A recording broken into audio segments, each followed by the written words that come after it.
Jen.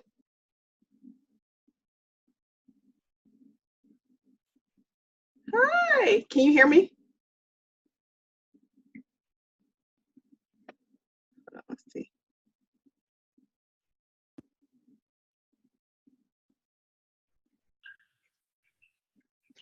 Can you hear me? I can hear you. Can you hear me okay? Yeah, perfect. Hey, good. Sorry about all the delays. My computer, like I open it and it's like restart. I'm like, oh. I am so chilled. Like I said, they call me Zen Jen, and there's a reason for that. I love it. I love it. I'm like, oh, this is good. This is wonderful. Thank But you. my Spanish side, every once in a while, if like, and it's like, what would piss me off? Sprint sometimes will piss me off. Oh, leave it to the cell services to do. Yes. When technology doesn't work. Exactly. Well, thank you so much. I'm going to start the recording in a second. Oh, actually, I think I did set it to record already. Let me just let me make sure. Hold on, wait. Let me pause. Good morning, Jen. How are you? Blessings. Well, thank you. Happy Wednesday. Thank you. It is hump day, right? I say that out loud for other people, but really for me, so I can keep track of the week. Oh yeah, well, hey, it helps because I even forgot. I was like, oh yeah, it is like what? Well, thank you so much for joining me and our MRI blog commentary and conversation of continuing things regarding around mindfulness.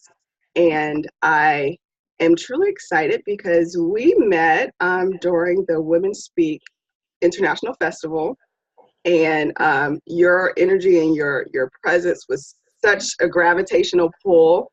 And then when I started following you on social media, I was like, oh my gosh, like I knew I loved her for a reason. Trust me, that's how I felt about you. Well, if you could tell us, kind of tell us who you are and what your business is and kind of all that good stuff. So I actually specialize in a wholeness approach for trauma sensitive and PTSD clients. I started this probably about 4 years ago after I went through my journey and realizing wow, all these tools I've learned, I actually need to help other people. And as I was talking to other people, they were watching me evolve and heal. And they're like, where is that coming from? I want some of that. So, right. Isn't that crazy how that happens? It's like when you're going through the trauma, everybody's like, I don't want to be around it. But then you come out of it and it's like, oh my gosh. Right. And I couldn't figure it out. It was so funny because, I'm in my mid 40s now. And back then, being in my 20s, I was going out like the typical, right. girl, just having fun. And then 15 years later, I see these same women and they look at me and they're like, you look so different. And I'm thinking, okay, my hairstyle is pretty much the same. I know I'm getting older, right? Gained maybe a little weight, but I'm like, and my style of clothing was pretty much the same. Mm-hmm. The only difference was I was happy. Mm. I am happy. And that's what totally shifted everything. Wow. Isn't that amazing how that change, it could change everything, that the energy that we give out changes our appearance or how other people perceive us. It's crazy. It's crazy. Oh yeah. So what's the name of your business? The name of my business is called Soul Discovery. That actually came about because my soul sister, she's my best friend of over 20 years. She used to call me every day, and still to this day we talk to each other every day. And she would call me and say, hey, good morning, sister of love. And then it became good morning, soul. And then she was obviously my support throughout my journey, seeing me make the stupid choices that I made in my life. Some of these were relationships and other habits that I should have not taken on. And then just watching me evolve, she's like, you're so different. You're just exuding with so much love. And that's her nickname. So when I actually created my business, she was so just grateful that I actually took that same concept into my business name. That is beautiful. That is beautiful. So, can you tell me, I guess, as you were saying about, your trauma and things, decisions that you made in the past kind of led you to your body of work. Do you mind kind of going in a little bit deeper with that? Like, what exactly kind of set you on that path? Like, what was it? What did you experience then, and how it brought you to now? Oh, I'd love to share that. In fact, I found as I shared more, it inspired other people to do the work, right? To just get in and not be so afraid. My life actually didn't start out so well from the very beginning, and I won't go to that deep, but because of the challenges that I faced as a child, with sexual abuse and watching my mother being beaten up over and over again, and then the abuse from my mother, right? It was just this continuous cycle. Well, of course, that to me was normal as a child, and growing up poor, like just all these factors were just thrown into this mix of like how I was supposed to go and show up in the world, which was obviously not very healthy. And as I continued on my journey into this thing called adulthood, I was making horrible choices in relationships, got into some addictions. But there was another part of me, and I joke around, I think that's my Pisces side, that had also the hope and knowing that there was something better than this, and I just couldn't figure it out. I had to go through the hard, challenging times and really fall flat on my face at that point. Then it was back in 2010, I actually quit my corporate job, and people were like, well, you're making great money. What are you doing? I'm like, I don't know. I'm just not happy in this. Wow. I feel like I have to go search for myself, right? Like just right. That's ballsy. That is ballsy. It is, with like no game plan. Like I had enough saved, but obviously money doesn't, last forever. But I just went traveling for a little bit, and one of the places that I went to was in New York. And my stepfather, who did what he did to me, lives in New Jersey. And I remember on July 3rd in 2010 at 4:13 p.m. Wow. I looked at my friend and I said, hey, how far is New Jersey from him? And, he's like, oh, you take a subway, blah, blah, blah. I'm like, oh, okay. I'm like, I'll take care of that later. So the next day I actually called my stepdad and told him I forgave him.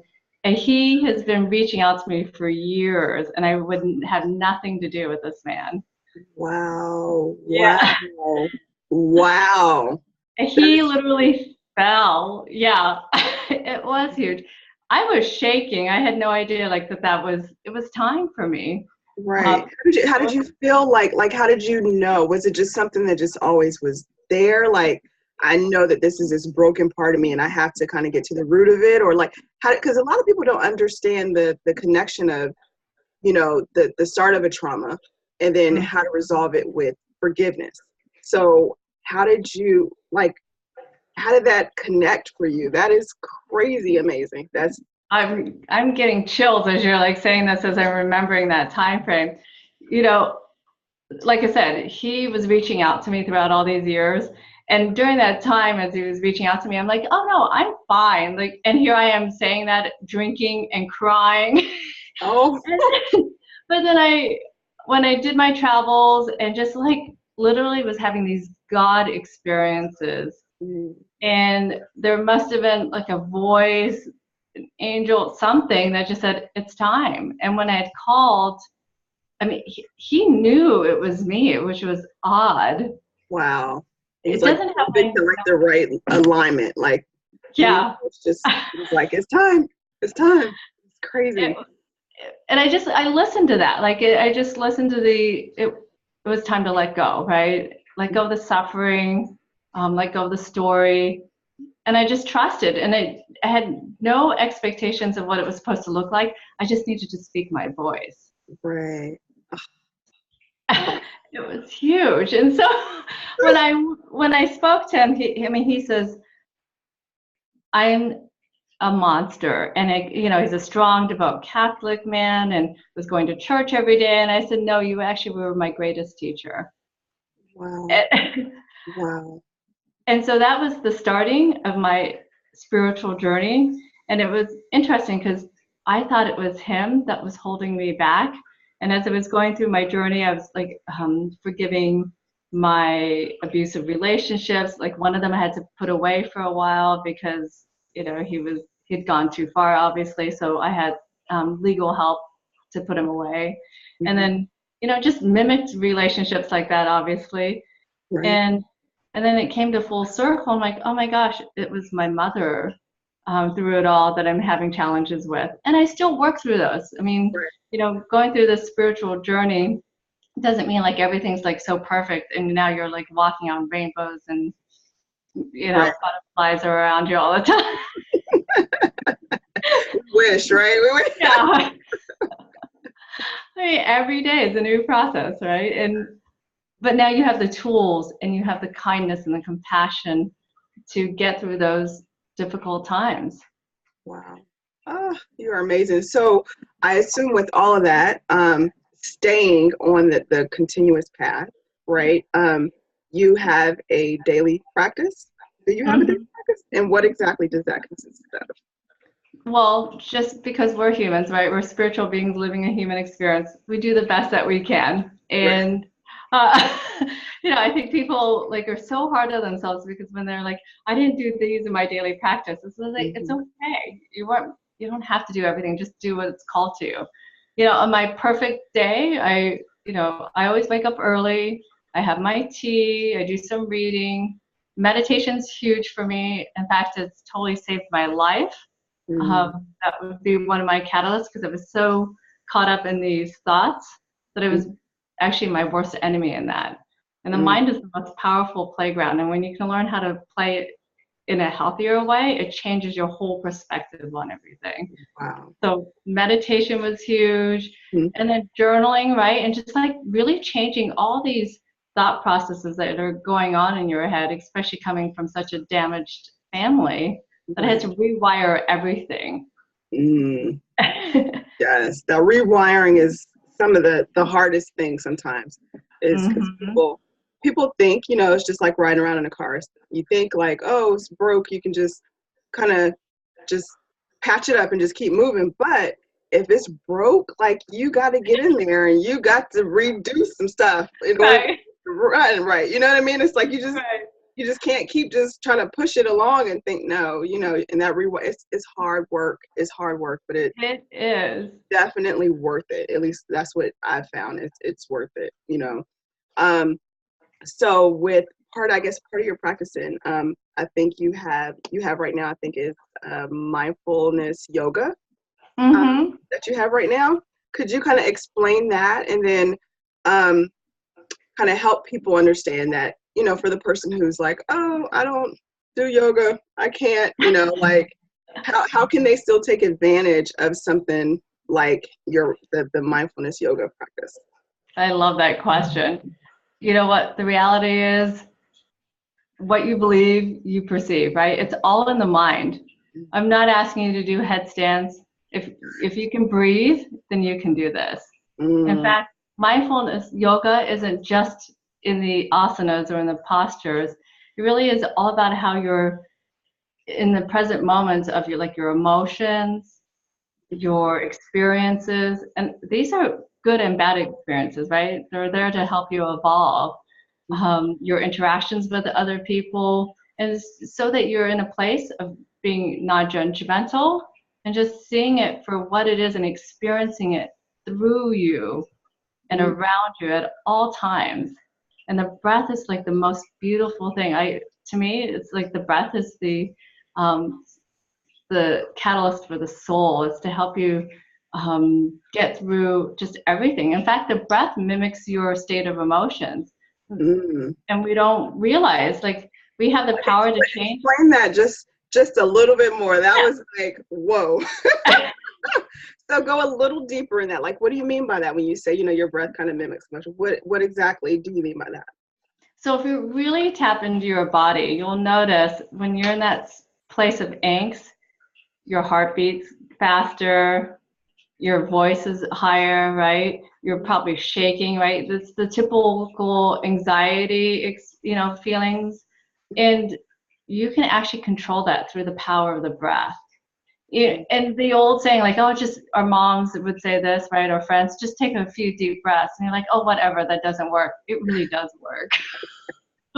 It works so well that you sometimes want to do even more than just 3 breaths. And like meditation's huge in that experience, right? Right. Do you think that just the breathing alone helps, or does it need to be a connection between breathing and being mindful of that breath in the body and what it's supposed to be doing? When you're in that state of heightened angst, Mm-hmm. we're not being mindful, right? So the breath serves as a beautiful anchor to get you to that place. It's the first step. And in fact, it's interesting we're talking about this because May is mental awareness month. Yes. Yeah. Mm-hmm. Yeah. So like, yay, people need to know, like, anxiety, I think they said it was like almost 37% of It is.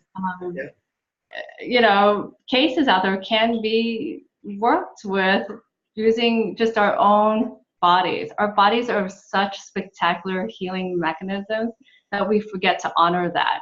It's all over the Bible. You'll hear it through other scriptures or religions. Your body is your temple. It is. Because when you're suffering here, outside of us, right? Inside, we can't find that peace that we're looking for. Right. So anybody can do mindful yoga. Anytime, anywhere. It's free, right? You don't have to. It brings back your power to yourself. It doesn't give it away to some doctor or some medication or to a bottle of wine or booze of any sort. It's all you.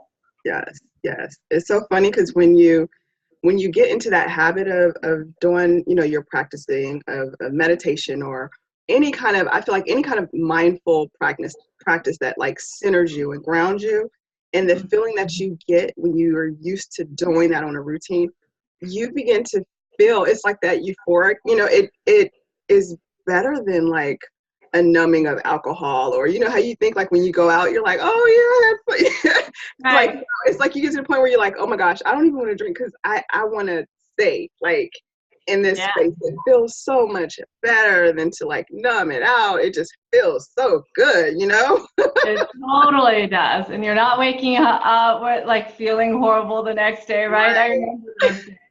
And then doing it all over again. It's like right.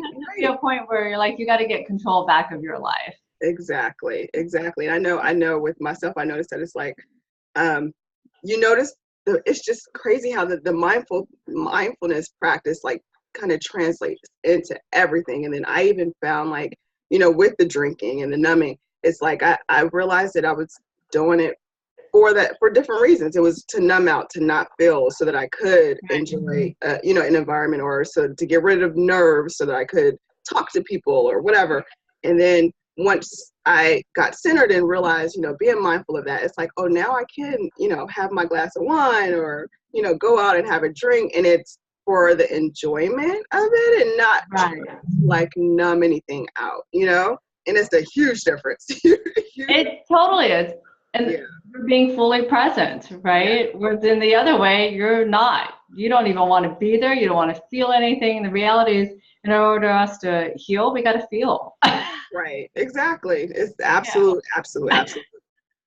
It's crazy. So like if someone wanted to, work with you, like where's your location and kind of what are the things that people can do to either reach out to you, to work with you, to kind of get what you have? I love it. Well, like I said, they nicknamed me Zen Jen, and it took a place to get here. I'm like, I love that. Like, it really honors and embodies what I believe in. So they can get through me through my website at SOL discovery.com. We can do it either in person. I live in sunny Arizona, or through fun technology as well. I mean, that's the power of that. I mean, the great thing is I provide so many different services. ranging from like hypnotherapy to mindfulness, right, and meditation, breathing techniques, some yoga, trauma, sensitivity practices. I mean, there's so many more, EFT, energy work. Mm, I have like a huge toolbox of goodies that's to good. play with, right? And the great thing is, like, the reason why I do it that way is because there's so many different types of personalities and experiences that people are in at that moment. Like, I've worked with, police officers and football players, and these are big men, right, coming in, and they're like, okay, I heard I need to see you. And they come in, and they live in a different experience. Like, I'm not going to go so woo-woo with them because it doesn't make sense. So I give them practical skills. And meditation, always. Breathing, always. Because the reality is, we came into this world breathing correctly as a child. If you look at a baby, when they inhale, their belly rises. And when they exhale, their belly contracts. Sure. But when you look at us, because we're in this state of like sympathetic mode, we're always like tightening, contracting. And yeah, and people, we want to look our best. We always tighten everything. And the reality is, we're not being able to like just get in that nice, beautiful oxygen into our body and get the full carbon dioxide out of our body. Right, right. You're right. Because most people do the breathing is here. It's like, Yeah. it's not like an expansive thing at all. Yeah. It is so interesting because when I work with people and have them place their right hand over their hearts and their left hand over their belly, and they're starting to breathe, they're like, oh my gosh, I notice a huge difference. Right. And it's awkward at first because they're like, I don't want to expand my belly. I've been holding it tight. And I'm like, well, you're not in this full relaxation state where your body can get the full optimal healing that you need. Right. Right. Oh, yes. So true. So since you do that, I want to try to, I guess, kind of conclude this part of our interview. If you don't mind, if you can kind of guide me through one of your mindfulness practices or whatever you would like to do with me virtually. We can do that just for a little time, if you don't mind. Okay. No, I would love to. In fact, like I said, breath is just the most magnificent vehicle to just everything. And in fact, I believe that it's much higher than the power of love, because without the breath, you can't love. You can't experience life. That's a You good need one. it. That is a very good one. And my thing has always been like, love is all. Like, it heals and cures all. But you're right. Like, if we didn't have breath, we wouldn't be able to love. So true. That was a nugget. That's a nugget for the day. Love is magnificent. I mean, it heals, right? One of my greatest teachers says, when you lead with your heart, everything followed. Is when man leads with his mind, he suffers. Oh, another nugget. Oh my gosh, I love it. Oh my God, I love getting all of that.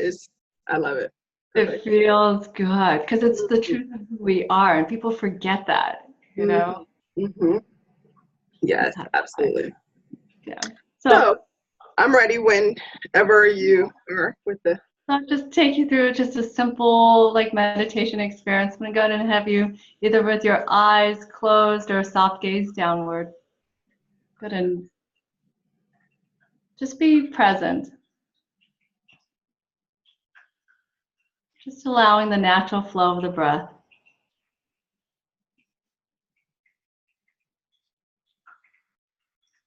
Perhaps noticing any thoughts that come through. And as they do, just look at them and just maybe the words thinking.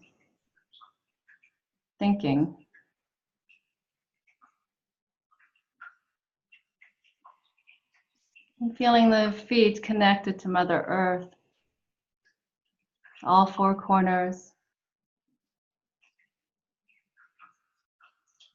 Knowing that whatever you don't need, you can recycle to her.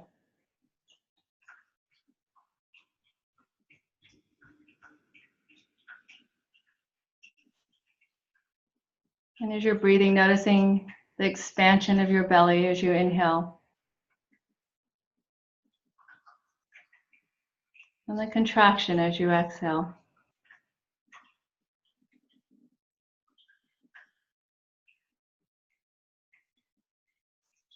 Perhaps noticing the muscles around the hips, the abdomen, and the chest. Soften and relax.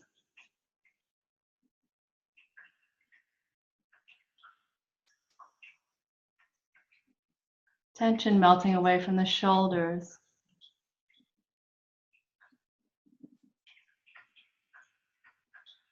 Noticing any excess energy just flowing throughout your fingers and down into Mother Earth.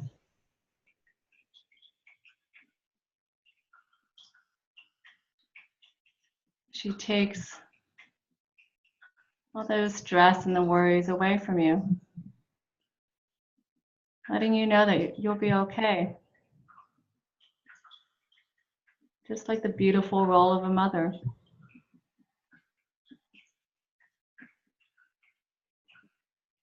Noticing the softness around your neck.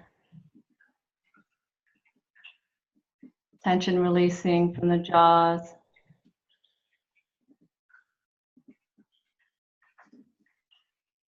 Perhaps mouth agape. Tongue softening.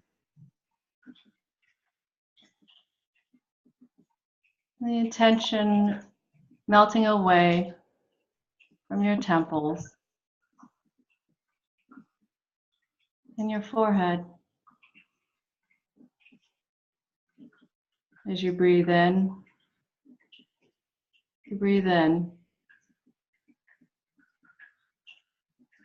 And as you breathe out, you breathe out.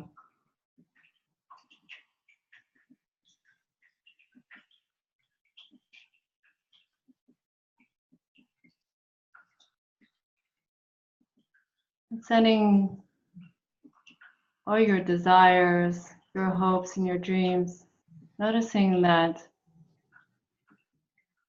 channeling through your crown towards the heavens.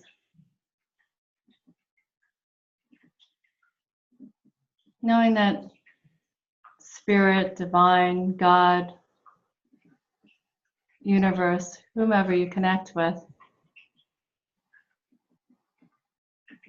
is working with you,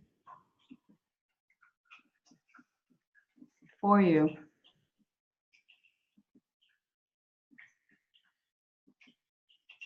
Breathing in the truth of who you are.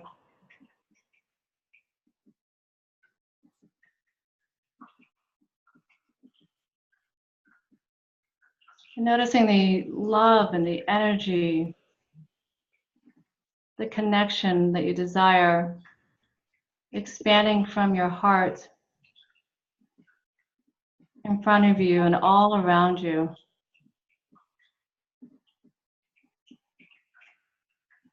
Knowing that through this thing called life, we really are one.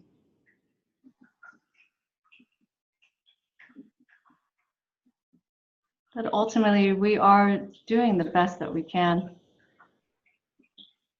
with what we know now.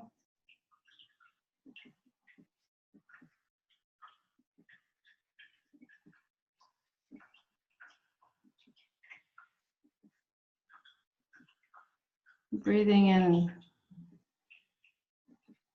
breathing out.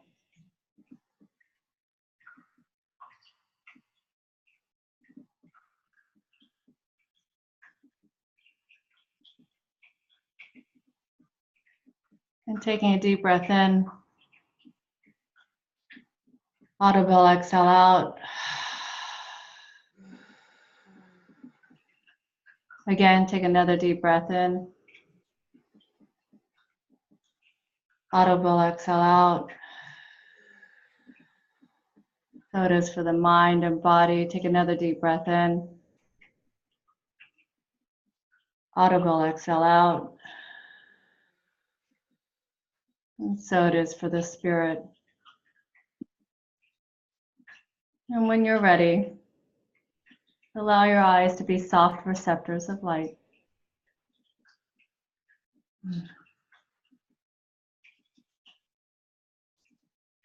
Hmm. Oh my gosh. Thank you. Thank you, my sister. And that is our mindfulness refinement and inspiration. Thank you so Yeah, much. thank you.